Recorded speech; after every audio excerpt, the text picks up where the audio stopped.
Welcome to Faithful on the Clock, everybody. This is the podcast where every mechanical pencil goes clickety-click to get your faith and work aligned. And I'm your host, Wanda Thibodeau. Today's episode is going to solve one of the biggest problems people who are just getting into business or who are switching careers have. And that's how to get a job without a ton of experience. If you're looking for work but aren't sure how to get hired with what you got, let's start exploring. So as we get started here, I'm guessing that a lot of you out there are worried about your job situation because you are out there looking at others in the field. You know, you go on LinkedIn or social media and everybody just seems to be doing so much all the time. And everybody just seems so polished, and it can mess with you. You can start to compare yourself and think, oh my gosh, how in the world do I even stand a chance, right? And I remember doing that. I'd look at all these writers I admired, and it actually would make me feel worse. Because even though they had what I wanted, what they had also seemed so far away that I just wasn't confident I could get there.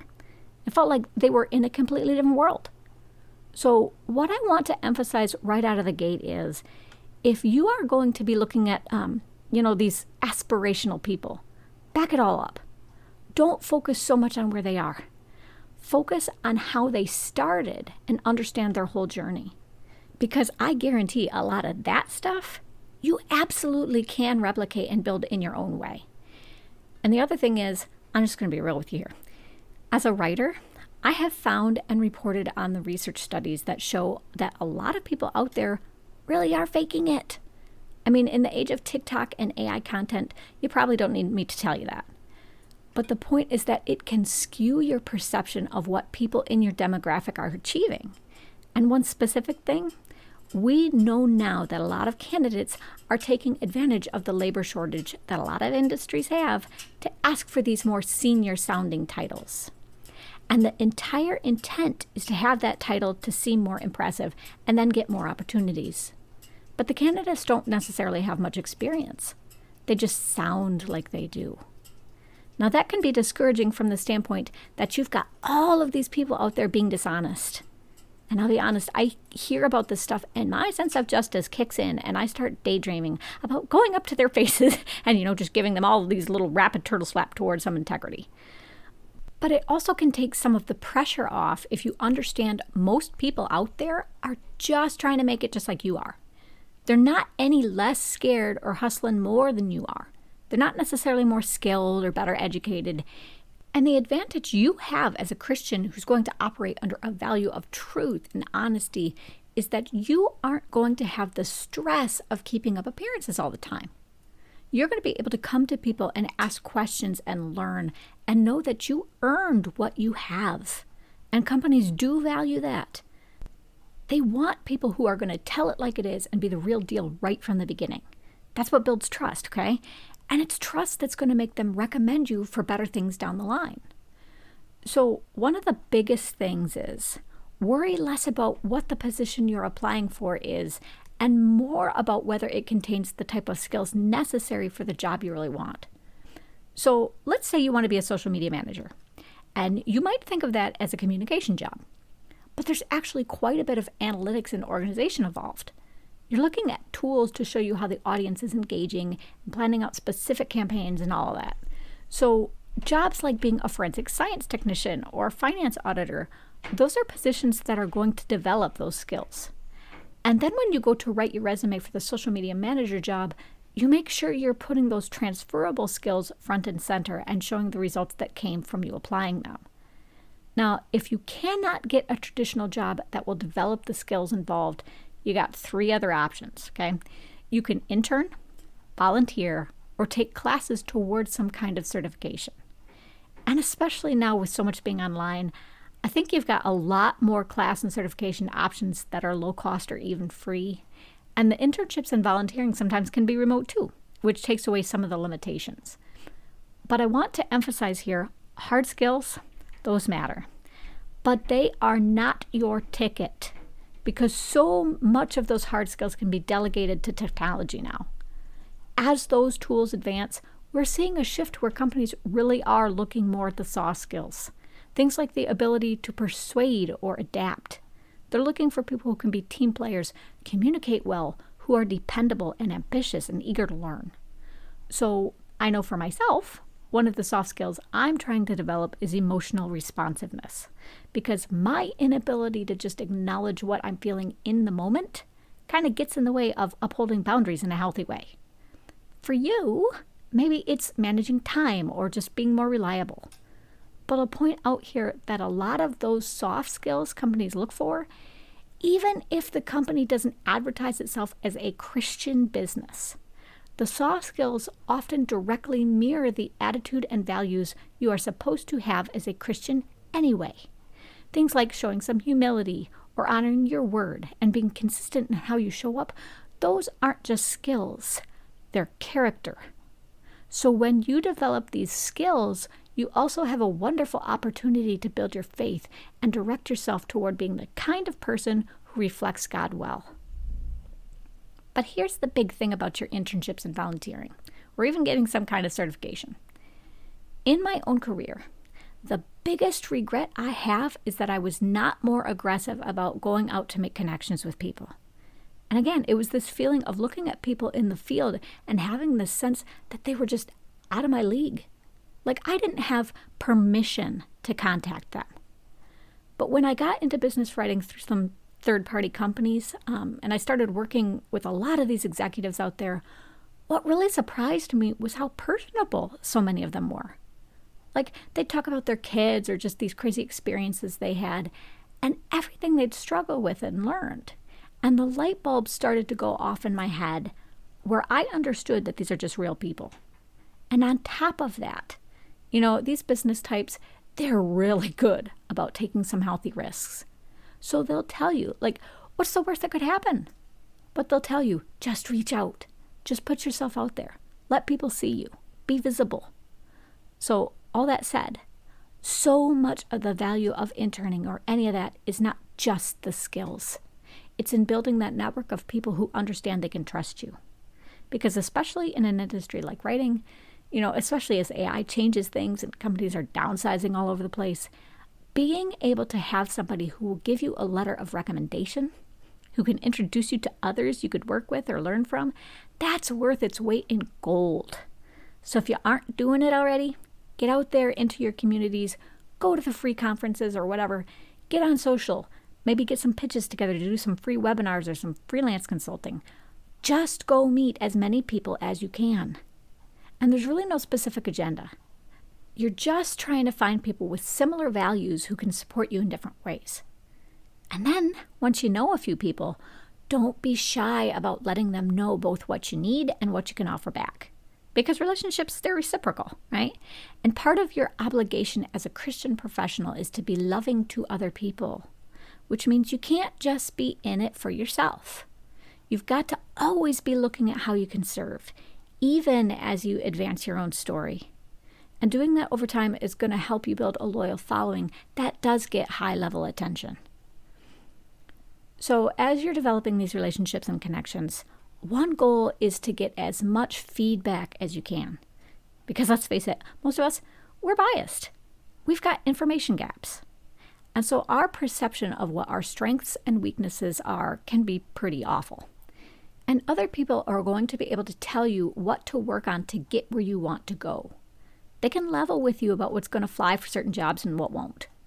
But they also can point out what you're doing well. And that's so important to stay motivated, right? Because if you don't have a lot of experience or results yet, that feedback is really the only evidence you've got that you can reach your goal. And it kind of helps you understand who you are at any given time. And if you have that understanding, a lot of the time your decisions are better. They're more grounded and realistic because you're not pretending things are different than they are.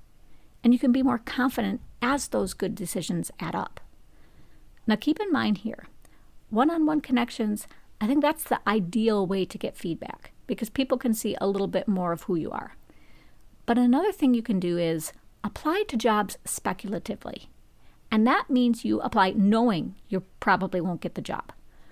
But the fact you applied then opens the door for you to be able to go to that hiring manager and say, okay, I didn't get this position, but what do I have to do to maybe get the role down the road? And you might have some feedback that's company specific, and that might matter if there's a business that's your dream company or something like that. But if you apply to enough jobs, you'll probably see some patterns. And anytime you see patterns in feedback, those are the areas you know there's some real value in addressing. The caveat here is, don't apply to something just because you're desperate. Don't just throw spaghetti at the wall. That's a mistake a lot of people without experience make. They get scared, and then they'll take anything that's going to pay the bills. But always do your research about the roles and the businesses and then apply with intentionality, whether that's to build the specific skill or to get feedback that's actually going to be relevant for moving you forward. There are tons of jobs out there, summer positions or temporary work. Those employers know you'll eventually move on, but they want to see what you intend. They want to see what your plan is and what you want, because they want to understand that you have a motivation that goes beyond just having the paycheck. Because typically, people who are motivated beyond money are better employees, because those people know the long-term value of making it all work. Talking upfront about what the job will allow you to do, that's a good thing. Now, if you listen to your feedback well, you should be able to put together a pretty decent portfolio of work. And having some case studies or examples of what you've done, that's going to help you in any field. But it's especially important in creative industries. And what I want to tell you here is, don't necessarily wait for a boss or paid client to make that portfolio. Because what really matters isn't necessarily that you've sold the stuff, okay? What matters is the quality of the stuff and whether it demonstrates to the person looking at it that you can fill the role they have. Investors back new people all the time, not based on market sales, but based on the idea, the innovation, the exceptional nature of what's in the offer. So just to use myself as an example, when I was first starting my writing business, I had no clients. I hadn't worked for any publications, but I thought about the kind of work that people were paying for. And I looked at examples that were popular or that had done well. And then I wrote a bunch of pieces. So, I had some website copy and press releases, and I did a couple of different types of articles, stuff like that. And I built my website, and I made all of these pieces available as examples to anybody who came to the site. And on each piece, I labeled very clearly that these weren't client pieces or pieces I'd gotten paid for. I was transparent through the whole thing, okay? But it allowed people to see the kind of writing I was capable of doing. And that was really important, because if there was a job that required me to submit some samples to be considered, I could still do that. And I could focus on those kinds of jobs instead of the ones where, the companies try to scam people and they ask them to do some work for free as a test. And just having that portfolio helped me look more serious to those initial clients who hired me. Now, I was pretty intentional about what I put into that. I took the time to build some new things. But you might already have work you can include, and I don't want you to overlook that. So, for example, maybe you want to be a software engineer, and you built yourself some scripts to address a specific issue you were having on your own. Don't look at why you built it, because you might not even have intended it to be professional or use it for your career. Just look at whether it demonstrates the skill set the employer or client is looking for. And that's being resourceful and scrappy. It's using everything you've got in incredibly targeted ways. And one fun example I can give you here is Kevin Mitnick. Now, most of you in the tech and cybersecurity worlds might have heard of this guy because he's one of the most famous hackers out there. He actually went to prison for, I think it was 5 years. But what's awesome is this cybersecurity company called KnowBe4 saw what he had done. And they understood the technical level this guy was operating at to do the hacking he was doing. And they actually hired him as a cybersecurity expert. And Mitnick, you want to talk inspiring redemption and a changed life? He became one of the most well-respected experts in the industry because he was just that good. And once KnowBe4 showed him there was an ethical way to make it, he turned things around. But it's just an example to show, Mitnick didn't get hired because of his previous employers. He got hired because he proved he could do the job.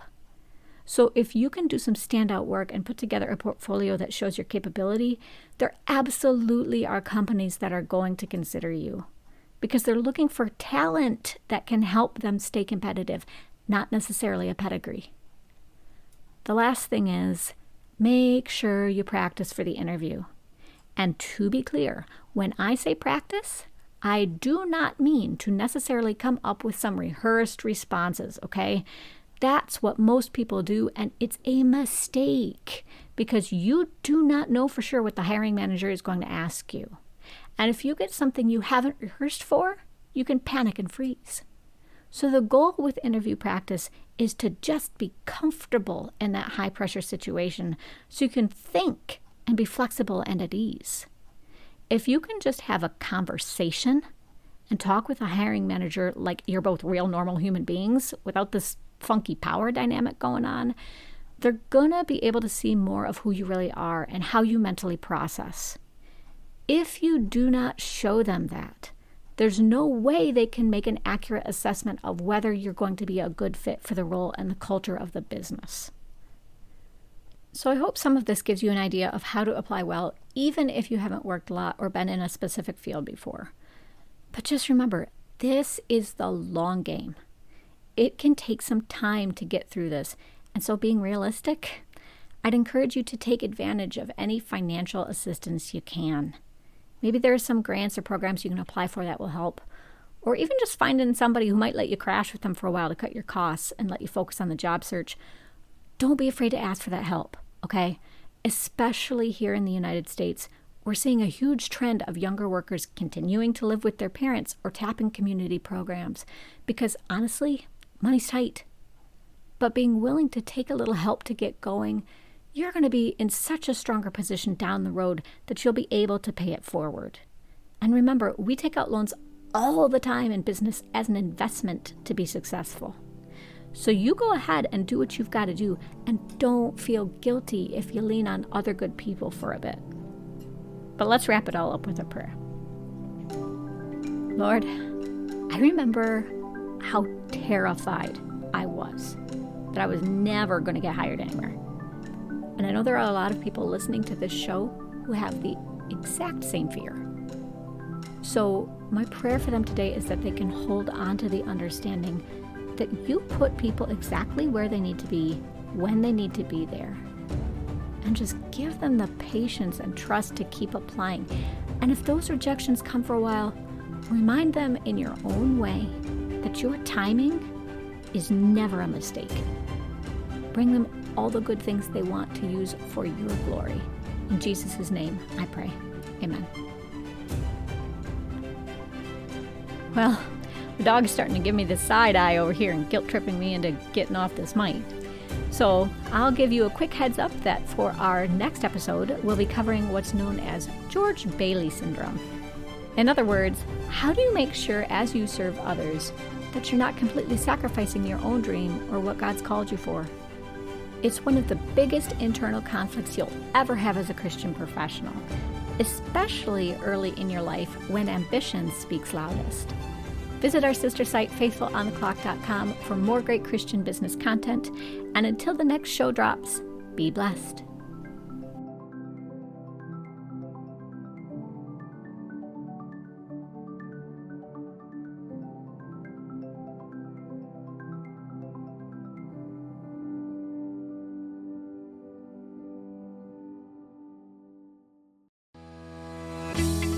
Like what you heard and want even more great Christian business content? Head on over to patreon.com/faithfulonthe.clock to become a supporting member for the show.